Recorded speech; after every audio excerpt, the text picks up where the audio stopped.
What's up, everybody? Welcome back to my YouTube channel. This is your boy Musa Bizani. And first of all, before I continue, I know that this is something that I should have done long ago. And firstly, I want to apologize for my absence. I've been absent for quite a while. And yeah, that's my music. I don't know if you can hear it.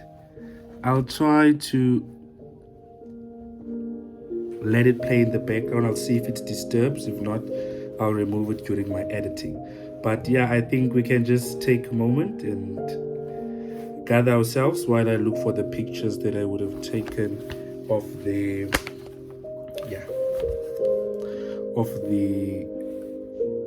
questions.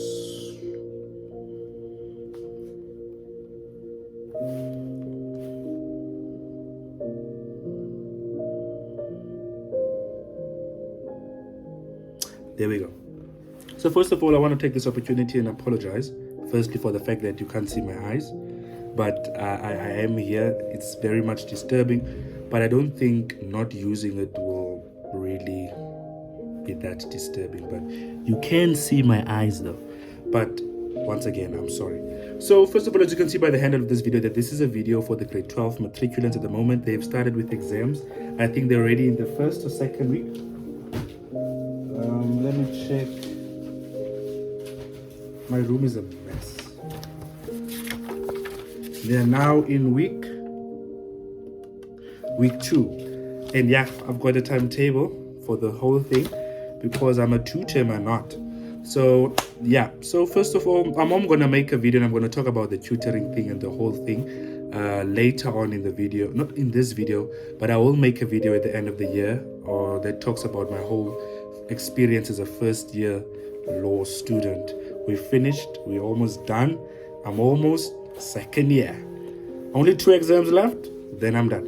But without wasting any time, because this feels like quite a long video and it's going to have quite a substantial amount of information, I would then not want to waste time and just get into it immediately. So now I think it's time to switch off my music.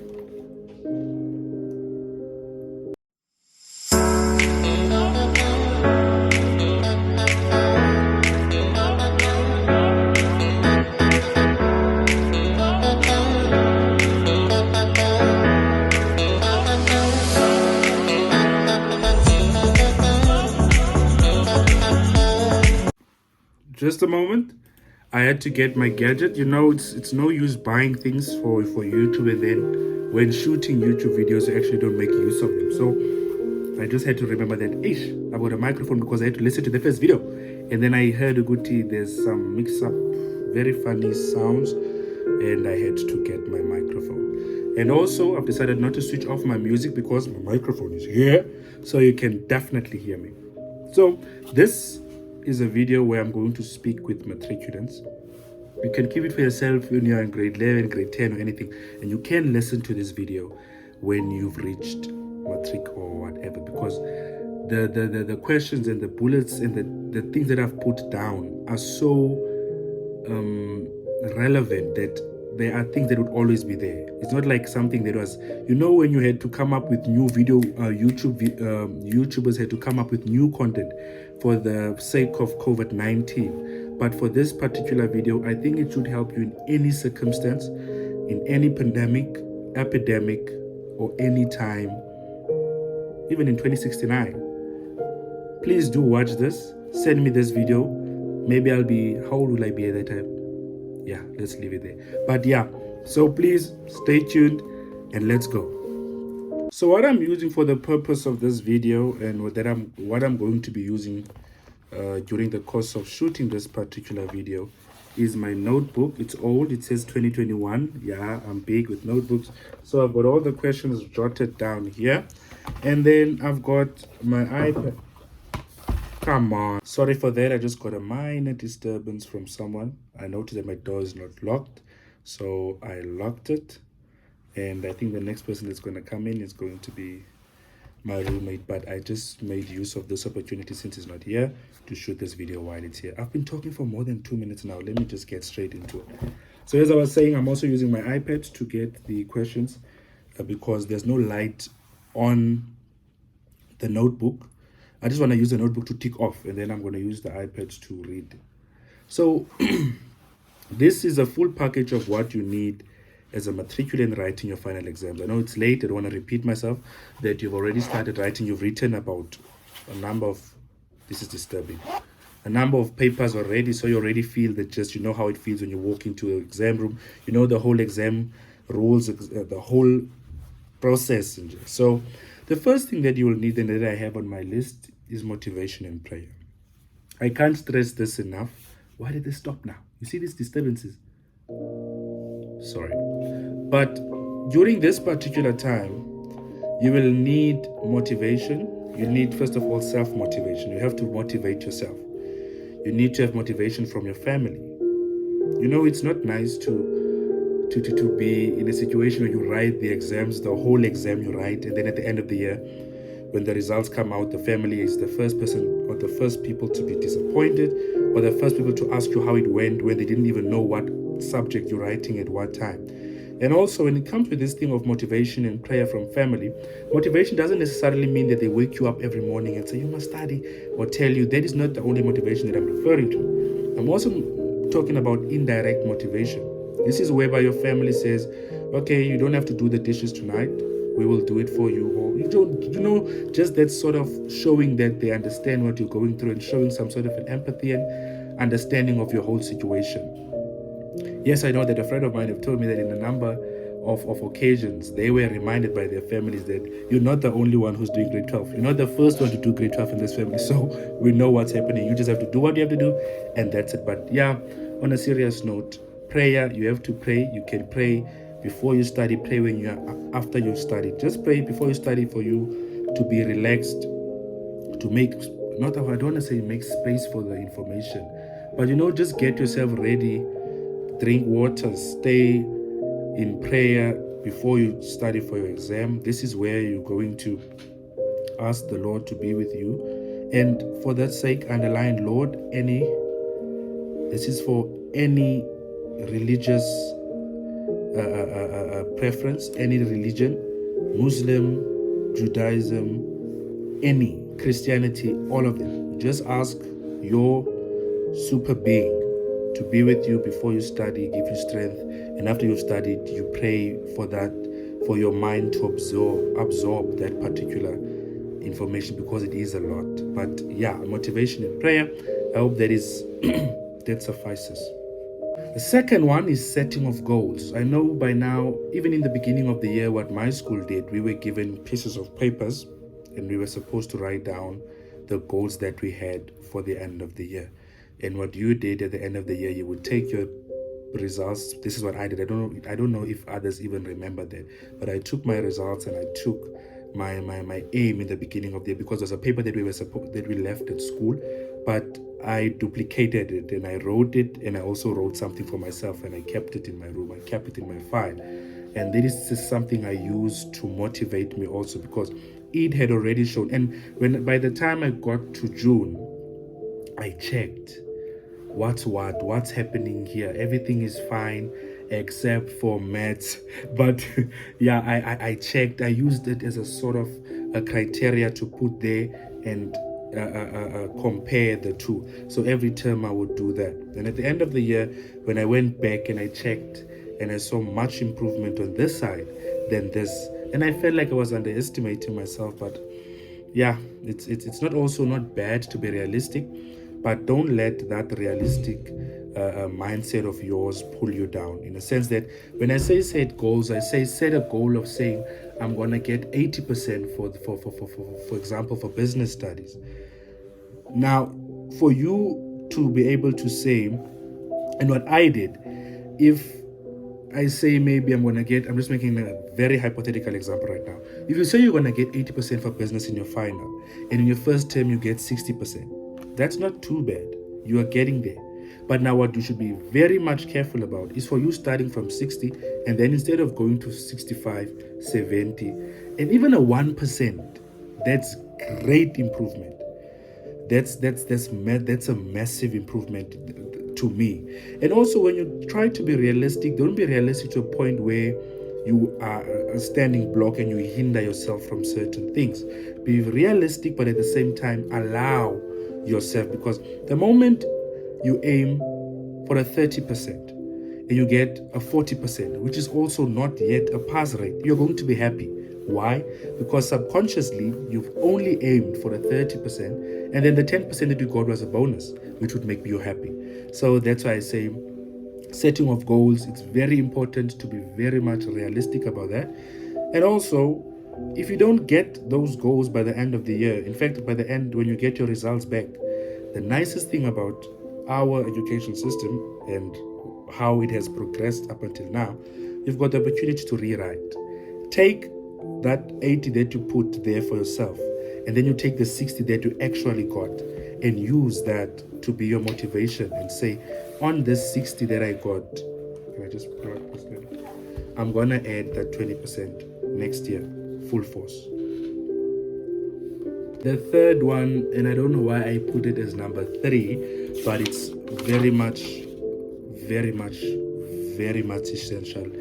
essential and very imperative. And it says you should realize the importance of this exam. You really have to do so.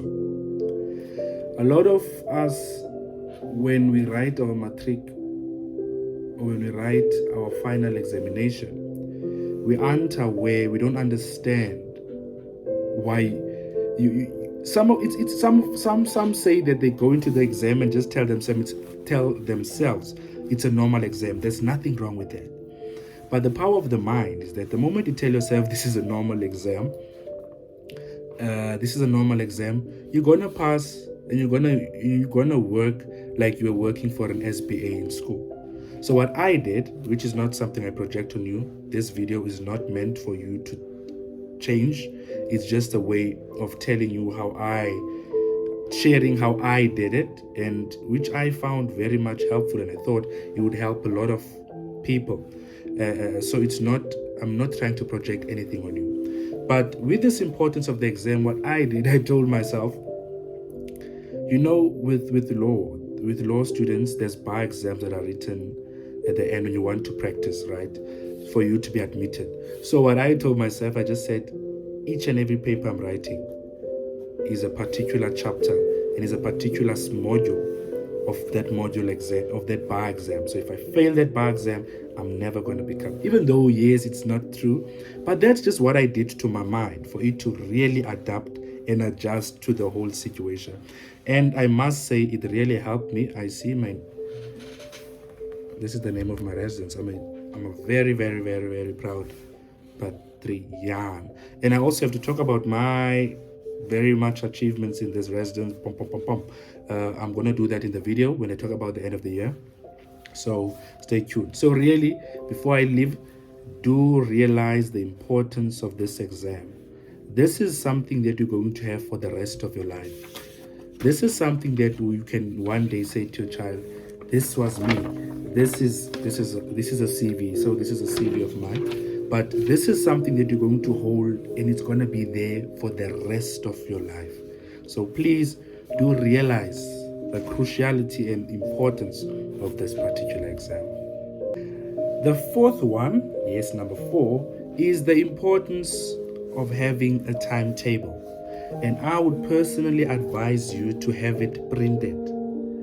Because for me, I'm someone who believes in seeing something. I don't like going to the phone. Yes, I'm in love with technicants. I'm in love with technology. But when it comes to certain stuff, I just prefer them hard copy. Like, you need to have a timetable that you have printed, that you have highlighted. These are the dates of when my students are writing, the ones that I'm tutoring. So you must highlight those dates, highlight the hours, highlight the week, have it, make it very beautiful, make it to be something that you want to see. Don't let it be just a clean page. Print it out, paste it on your door, or paste it in your room, or paste it in the kitchen, or just have it there. And my obsession with hard copies, even here in law school, even when I was preparing for my examination, my grade 12 examination, my final examination, I printed all my question papers. I didn't have any question paper on my laptop. phone, anything, because it is going to be a disturbance. Imagine if the battery is low, whatever. So even last year when it was load shedding, even though it's load shedding, I could use my phone and just switch it, the flash on, and then put it on my question paper. So with that being said, really, it's something that I've taught myself, and it's something that I try to get an iPad to replace that, so that I can have documents on the iPad and scribe on the documents while doing additions or something. But still, it doesn't really still give me that sense. I still believe in highlighting and underlining and all of those stuff. And it's such an obsession that even here in law school, I've got thick gallons of paper. I don't know if gallons is the correct word, but I always have paper. I believe in paper. I still use, yeah. I think I should just sit still. But I use files, which I print my stuff, my personally taken notes, and I put it in there. Case law, all my cases, I have them hard copy, underline, write on them, get the summarizing, everything. I do it from there. Number 5, time management, your own study timetable. So here, as I stated in the previous tip, you should have a timetable that you have printed or even written with your hand for yourself and hanged it somewhere. Now here comes a second timetable now. Now that's a timetable from the whole South Africa. That's a timetable. That's the timetable for every matriculant who are writing either IB, NSC, an examination, which has all the dates and all the subjects. Even though I've said you must highlight, what you can also do is write one for yourself with only your dates on it, where you'll write your dates, what you'll be writing on those dates, and it's one that is more personalized for yourself, because we do know not everyone does all the subject and not everyone does the same subject. So you just have one timetable where you, in it, write your subject. It will make the whole thing even look lesser, because that's what I did, because the timetable, this one, looks like, even though I know that you are not going to be writing every day, but it just feels like every time you get to it, you have to recheck the date. Whereas if you've got your own one, you're going to use it, scratch off what you've written, and yeah. So here, you need to have a timetable for yourself, a timetable where you write your studying times, and you must not compromise. You do not compromise. You cannot. What I did, because we had classes during the exam period, we were still called to come to the school to come and have classes. What I would do, I would go, and then I would, in most instances, have some sort of, that's my roommate over there. In most instances, have some sort of what do you call it? I've just got disturbed now. But a timetable for myself, where I wrote all of those down, and the times must always be very much realistic. Then, number 6, the importance of previous question papers. I don't know why I wrote. Oh, it says the importance of previous past papers. So what happens here? The nicest thing is that at the moment you can find each and every question paper that has ever been written since the Malusi in 2008 or 2012 or something. You get all the papers that were ever written there. And what I did, when it comes to the question papers, I did 20, I did 4 years, so 2017. I did from 2017, I think, up until the last year. So what this helps you with, it helps you check the trend with the question papers, because what happens in most of the instances is, once you use even after using 2 question papers, with a maths paper especially, you get to realize and see the trend, like how the questions are asked and what is expected from you. And this is where you're going to have time to go through memos. So this is where you see that if I answer like this, I will get a mark for this, I'll get a mark for this. You see the mark allocation, you see what is expected from you. I know in business study there's something called split marking, and then in accounting there's something called negative and positive marking. All of those are factors that needs to be considered when you look at the previous past papers. And they are important because I know in history also, a question paper changes every every 3 years. Yo. But yeah, it changes after every 3 years. So I couldn't look for at quite a number of papers, but I did because it is not substantial like change, like the whole paper is changed. No, maybe a question that was a source based in the previous 3 years then becomes an essay, and the essay becomes a source based. You said that kind of a setup. So that is what happened there. So the importance of accounting. With accounting, you even get answer sheets. I used to print them and just write on the thing and mark myself, and yeah. So that's the issue behind past papers. And then number 7, it says the structure or the trend of the previous papers, but I have already discussed it, but I've forgotten one element. And it's the fact that what you get from past papers is that you get to also see the structure of your paper. Like in business studies, you got section A, section B, section C. Even though you're supposed to know before time that in section A, it's compulsory, you write everything. Section B, you choose 2 questions. Section C, you choose 1 essay. When you get to the exam room, it can be quite stressful and you don't have time for the instructions, or you just are overwhelmed with the whole issue of having people walking around being formal. It's like you're writing an exam for your life. But this is also where you get to know and see with the previous past papers, because with the previous past papers, you are reading them at home. You've got enough time. There's no 3-hour limit. You will check and see the instructions. But it's important that you don't now, simply because you have read the instructions of the previous papers, you don't have to read the instructions of the current question paper. As I've said, with history, I remember and I know that as it changes each and every 3rd year, the instructions doesn't necessarily change, but it's important for you to read the instructions again. With English also, they give you a lot of poems and they say you must only write 2 or 3.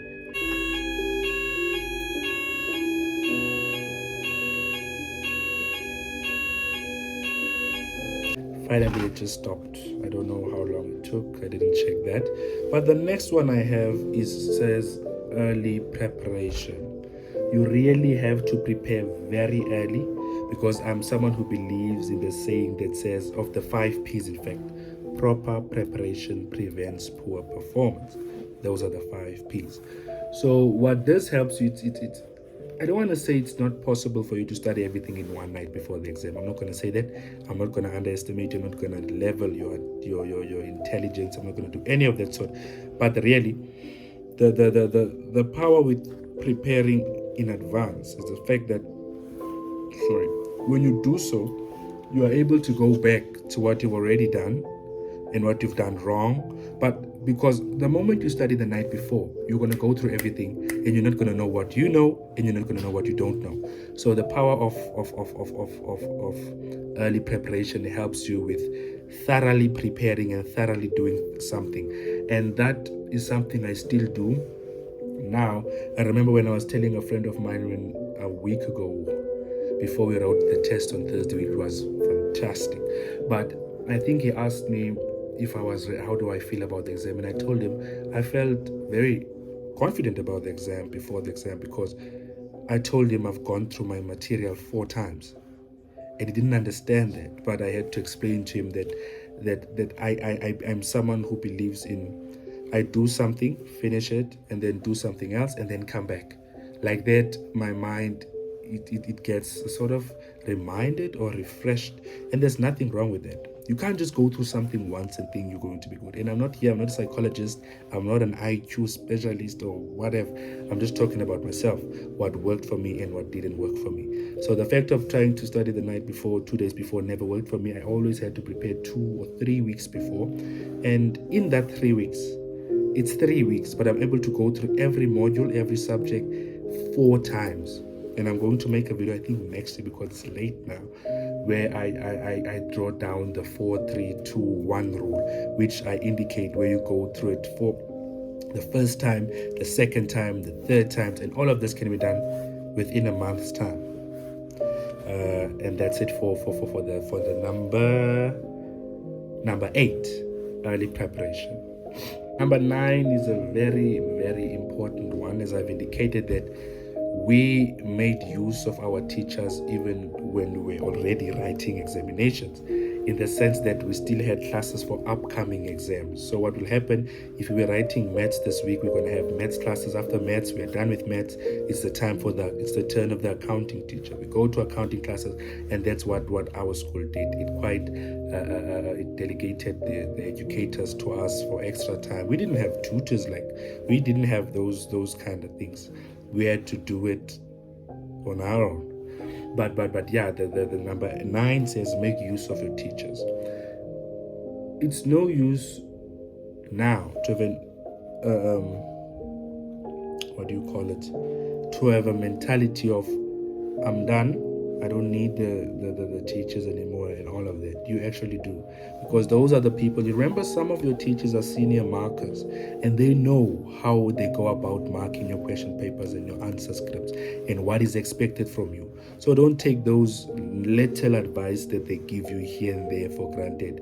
I'm telling you, it will always come in handy for you. So do make use of the teachers, even when you're done writing your exam and you're not far from school, I hope, because our school where we wrote the examination hall is just next to the school. So after writing each paper, we'd go in and go talk to the teacher about the paper and about the upcoming paper. I'm thirsty, so I'm just going to get a little bit of water.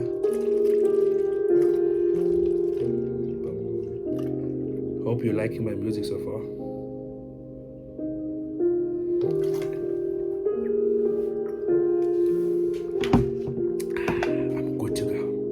Then let's go to number 10.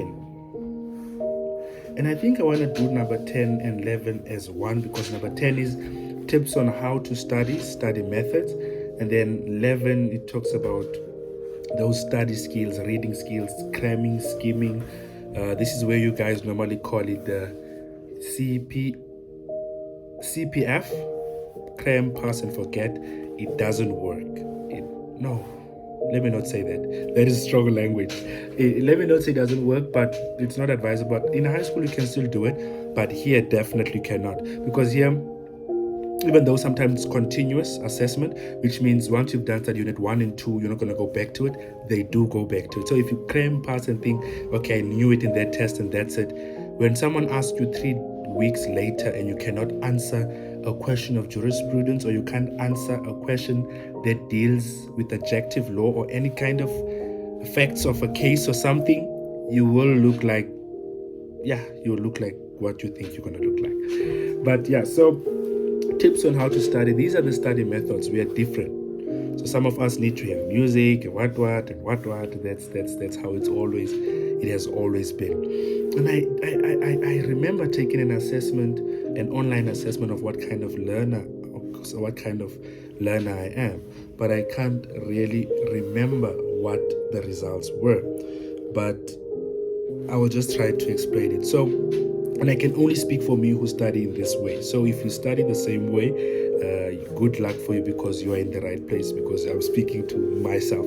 That I'm someone who believes that when I study, or who studies in a manner that I have to sit down with the material, go through it orally. So I will read it. It's like I'm teaching. That's how I study. And that's how tutoring has shown me that this is exactly how I am built. Reading it aloud, you explaining it like you teaching it. When it's time to list things, I'm very quick at learning them. As I was saying, sorry for that disturbance, but iCloud or iPhone just sent me a message that says I don't have space. Funny enough, I upgraded my space last 2 months or a month ago, and it simply said I didn't have. But what I had to do was to back up, so I just did that, and I'm back, and my phone is not that well charged, so I'm gonna try to go a little bit swiftly, but I don't want to go swiftly without really enforcing some of the points and the factors that I have here. So I'm gonna go through them slavishly. And yeah, as I was saying, talking about the fact of the tips on how to study, there's the fact that you need to really accept that you are different. And this is why study groups doesn't really work out for me sometimes. I like study groups where I'm supposed to, in where I'm going to be comfortable with studying in the way that I do. Study groups where, let's say, I used to like study groups where we do this. So if we're five, and let's say maths, let's say I'm good with trigonometry, someone else is good with algebra, the other one is good with calculus, yes, then the other one is good with what is it called, financial mathematics, probabilities, all of those things. Then each of us would have a session where they were to teach those. So that is really what I enjoyed, because I would teach it, and then in the return I see where I don't really understand. Because when you do a question paper, you see they challenge you, especially when you think you know something. That is where they challenge you, and you will see that, okay, it can be asked in this way, can be asked in that way. And the nicest thing is when you compare your question papers, and the questions don't seem to sound the same or get the same. They don't feel like they're contextualizing the same thing, but that when you actually look at the memo, they're asking exactly for the same thing, like in life science or something. So yeah, then we go to the cramming, the skimming, comprehensive, and critical reading. So what happens here? I want to explain each one of them, starting with cramming. So cramming, this is where you are reading something, but you're not really reading. You are reading to get an idea of what is happening, what the whole paragraph or the whole context or the whole case is about. So this is where you read through it very swiftly, very fastly. You don't want to get definitions, you don't want to get anything, you just want to get the real gist of. This is where you go, you read something, and you find something, you're like, okay, this, I see domestic violence, I saw divorce, I see child, I see abuse, I see that. That is what happens there. And then with skimming, with scanning, sorry, this is where you run your eyes right through to look for specific words. Also, this is where you look for specific words that you are, like when you read something, like for instance in history, when you read a source-based question paper, and you're dealing with a source-based question, once the caption says this is the source deals, it's a visual source or it's a written source that deals with the what and the what. So when you do scanning, you're going to read through, just go like zip, zip, zip. I was looking for this and this and this and this and this. When you're looking, for example, and you're reading a source of, and it says, it talks about the emergence of the Black Power movement, you know you're going to look for the role players. I'm going to look for Stokely Carmichael, I'm going to look for Malcolm X, I'm going to look for all of those things with the civil rights. You look for Martin Luther King. Yeah, so that is what happens with scanning. Comprehensive and critical reading, this is where you read something and you read it with understanding, and this is what you normally do with your exam questions. You need to make sure that when you got a question paper in front of you, before you answer it, you are normally very excited. Even there's a number of memes on not memes but TikTok videos that says, when the question paper, once again, excuse me for that disturbance, this phone is really not very kind to me tonight. If it's not the battery, then it's space. If it's not space, it's people knocking. If it's not people knocking, it's calls. But I think this is the reason why I have to get myself a camera or something, because this is not working. But as I was saying, the last part that I was trying to say in the previous video is that this is when you know when the exam is so easy, you just want to even add 2 plus 2 that you know is 4, but you want to add it for the sake of feeling like you in the whole vibe or gist of the whole thing. But yeah, that's the conclusion for video for number 11.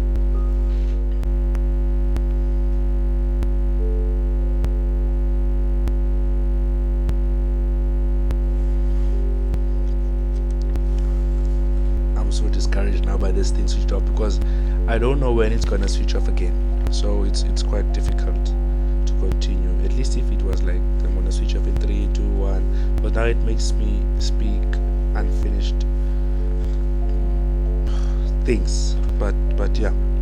Number 12, thorough reading of questions. You really need to read your questions thoroughly, and you need to establish what is really expected from you in a particular question. You need to look at the action verbs, your discuss, explain, suggest, those 6 marks, 8 marks questions in your own words.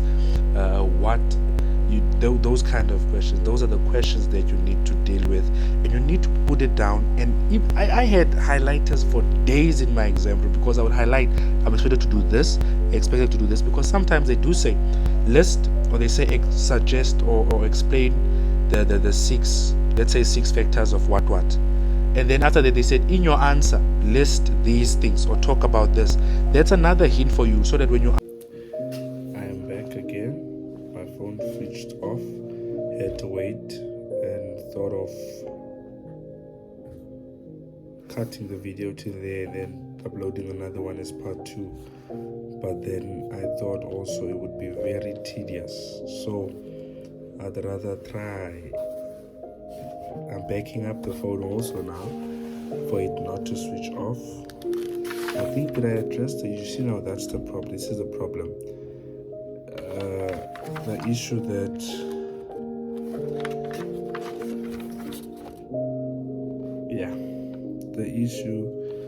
that that I'm going to encounter is the fact that I won't know what I've discussed. What's up, everybody? It's your boy Musa Bizani. It's the day after I shot the video. Yesterday I got so worked up and I got discouraged. So now I woke up and I'm like, I'm gonna just close the video there. I'm gonna see when I edit what I'll do with the whole video. It's quite long. I don't want to cut it, to be honest. I think I should just upload it as is. Even though I didn't speak about everything, I think because of the space and even the size of the whole whole video is becoming very problematic to me. So what I'm going to do, I'm on my way to Checkers now to go get some few stuff, yeah, and then I'm going to come back and maybe try to edit. Oh no, I should first have a study session, and then I'm going to edit, and then I'm going to have a study session. Yeah, then I'll see by the end of the day if whether I'm going to be able to upload the video. Thank you for watching. Shop.